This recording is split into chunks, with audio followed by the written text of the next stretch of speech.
एक मशहूर शेर है जिसे मैंने ही लिखा है, जिसे बनाया था जान हमारी वो हमें बेजान कर गए। एक मशहूर कहावत है दोस्तों, सांप को जितना भी दूध पिलाओ वो काटेगा ही। एक कहावत और भी है, जो दूसरों के लिए गड्ढा खोदता है वो खुद उसी गड्ढा में गिरता है। अब आप कहोगे कि इतने कहावत क्यों, तो लो एक और मुहावरा भी सुनो, आस्तीन का सांप। कुछ समझ में आया? कैसे हैं आप लोग? ऐसे कई और है, सबका मतलब अगर देखा जाए तो एक ही है। सारे मुहावरों का, सारे शेरों का, जितने भी मैं अभी तक सुना चुकी हूँ, अपनी मुसीबत स्वयं खड़ी कर लेना जैसे। आप जो आपको सुनाऊंगी आज मैं, इसे सुन लेने के बाद आप भी यही कहेंगे फिर से, वाह इंदिरा वाह। तो आइए वाह इंदिरा वाह की कहानी। बात 31 मई 1984 की है।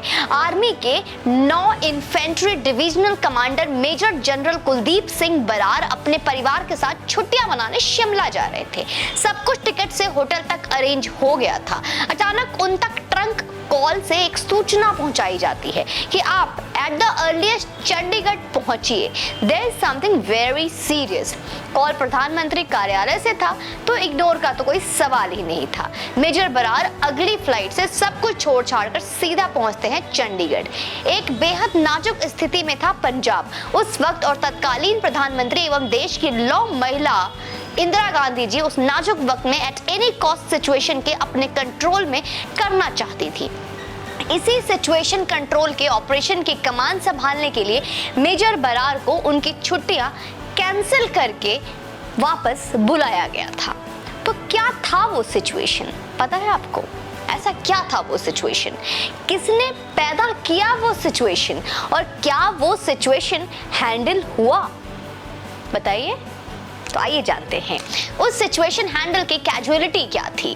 सब कुछ जानेंगे आज, और ये भी जानेंगे कि आखिर बात उस ऑपरेशन में ऐसी क्या बात थी कि 38 साल गुजर गए लेकिन आज भी हम उस सिचुएशन को याद कर रहे हैं और आज उसके बारे में बात कर रहे हैं। मेजर बरार को कमान सौंपी गई थी ऑपरेशन ब्लू स्टार की। ऑपरेशन ब्लू स्टार हाल ही में बीता है। ऑपरेशन ब्लू स्टार हिंदुस्तान के इतिहास का एक ऐसा इन हाउस ऑपरेशन जिसमें मैक्सिमम कैजुअलिटी हुई है और इसके द्वारा दाग हिंदुस्तान के सीने में बहुत गहरे हैं। भारत में कई महत्वाकांक्षी लोग इस पदों पर किए गए, लेकिन अगर सबसे बड़े पद पर आगे आने वाला कोई सबसे महत्वाकांक्षी नाम है, वो नाम है Indira Gandhi. Indira is India and India is Indira, जिसके कानों में बार बार बोला जाए उसकी महत्वाकांक्षा आसमान छू ले, इसमें कोई अचरज की बात नहीं है। इंदिरा जी के अति महत्वाकांक्षी चरित्र का ही यह परिमाण था कि उनके सगे बेटे संजय गांधी के मृत्यु में भी तत्कालीन मीडिया ने उनकी संलिप्तता के तार जोड़े थे।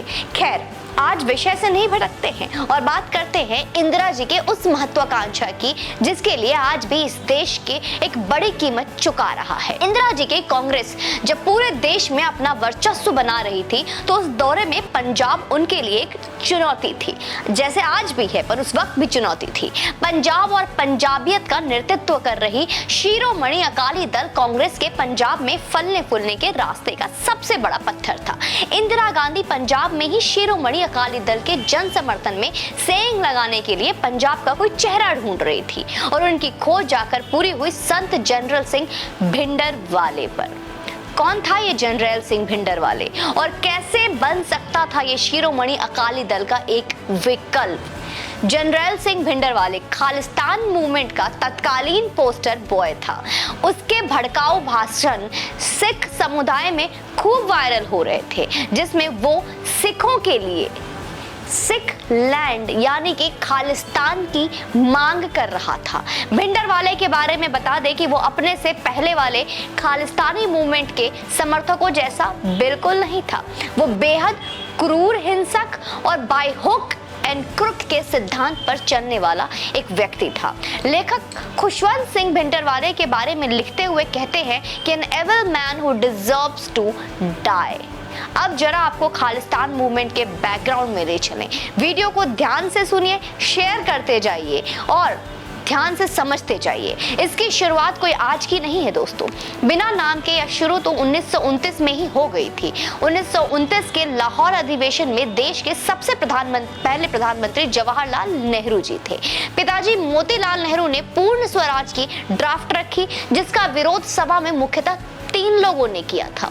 अब वो 3 लोग जो विरोध करने वाले पहले व्यक्ति थे वो थे मोहम्मद अली जिन्ना। जिन्ना का नाम तो सबने सुना होगा।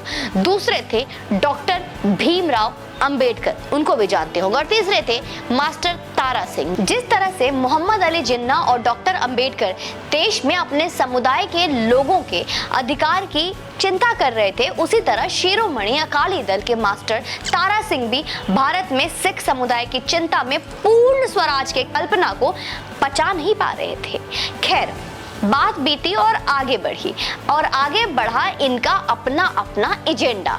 देश जब 1947 में स्वतंत्र हुआ तो जिन्ना अपने मुसलमानों के लिए नया देश बना गए और अंबेडकर संविधान के कई महत्वपूर्ण कानून जो दलितों को पिछड़ों और विकास की मुख्य धारा में ले जा सके। वहीं मास्टर तारा सिंह पंजाबी सूबा मूवमेंट भी सबके सामने आया। सबकी अपनी अपनी देन थी। क्या था पंजाबी सूबा मूवमेंट? लेकिन दरअसल इस मूवमेंट में भारत के अधीन रहकर भी सिखों के लिए भाषा के आधार पर एक अलग सूबा यानी कि राज्य बनाने की मांग हो रही थी। शुरुआत में तो इस मांग को सिरे से नकार दिया गया, लेकिन जैसे जैसे इसकी इंटेंसिटी बढ़ती गई वैसे वैसे ये नए नए स्वतंत्र हुए भारत के लिए चिंता का विषय बनने लग गया।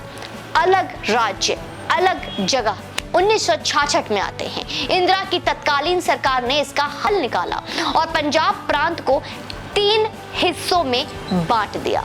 पहला हिस्सा पंजाब बना जिसमें सिख मेजॉरिटी थी, दूसरा हरियाणा बना जिसमें हिंदी भाषी मेजॉरिटी थी और तीसरा बना चंडीगढ़ जो केंद्र शासित था और पंजाब तथा हरियाणा की बनी राजधानी। इंदिरा गांधी जब पंजाब का यह बंटवारा पंजाबी सूबा मूवमेंट में शामिल लोगों को नहीं पसंद आया।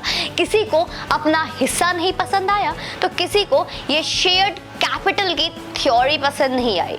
1973 में इस मूवमेंट की बात करें तो 1973 में इस मूवमेंट के नेता एक रेजोल्यूशन लेकर आते हैं जिसका नाम होता है आनंदपुर साहब रेजोल्यूशन। इस रेजोल्यूशन में भारत सरकार के सामने यह प्रस्ताव रखा जाता है कि स्टेट ऑफ पंजाब को ऑटोनोमस बॉडी बनाया जाए।